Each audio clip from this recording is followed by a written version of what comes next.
My boy is locked and loaded, kaya tara na, simulan na natin ng round 2. Paka-sweet niya, no? Nakikipag-holding legs pa hinamunggal, no? Binasic niya na to last month, kaya basic pa rin to ngayon. Run, bitch! Run! Uy, grabe yan ah. So kahapon, nasaksihan natin mag-reload ng sperm tong male chako natin na si Perry. Ayan, nanggigigil pa, ready na ulit sumabak sa bakbakan to. Last month, nag-fail tayo sa breeding nila since isang buwan na hindi pa rin nagdo-drop ng eksaktong female natin na si Katie. Kaya simulan na ulit natin yung breeding nila, round 2 na to. Medyo kampante na ako i-breed sila kasi nakita ko nagalawan ng male natin, pero kailangan pa rin natin ng pananggulo. So after kunin ni Katie ang dubya, lagay na natin si Perry. Yan, game na agad to.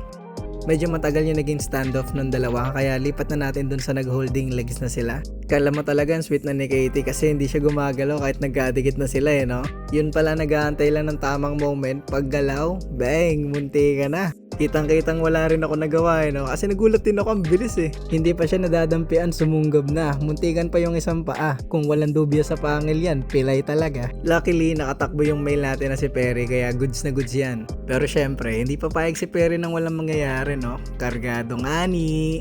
Ayun nananambol na nga So mukhang eto na yun, nakangalabit na rin yung female Tamang pwesto lang na maayos si Perry. Ayan, nagparamdam na ulit. At gumusto na yung female, game na to. Ge Perry, huwag kang matakot kahit alam mong wala akong nagawa nung una, kaya mo yan. Ayun na nga, sinisid na si Katie, game na talaga to. Ayun, nung lakas ni Perry, napupushback si Katie Ganda na ng pwesto 1 nila, kaso ang hirap pa rin kumuha ng clear shot para mapakita ko na maayos sa inyo. Pero dito sa shot na to, medyo kitang-kita na napasok niya talaga yung tip ng pedipalps niya. Ayun steady na yung dalawa matic nagre-release na yan si Perry.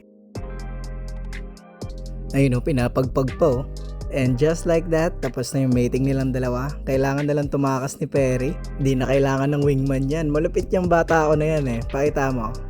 Yun, di ba? Smooth lang. Kaso as usual, since mainit si Perry, gumugusto pa siya.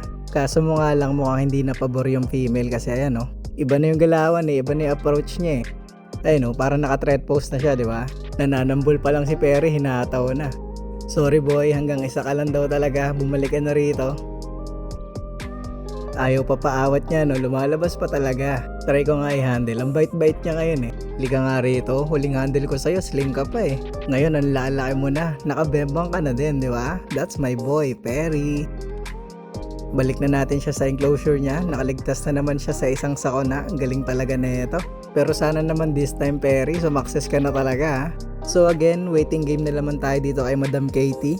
Dapat within 3 weeks to 1 month makapag-lay na ng eksakto si Madam Katie. Kasi kung hindi wala, ulit talaga. So update na lang ulit ako kung ano mangyayari, okay? Yan na lang din muna for today mga Lodi.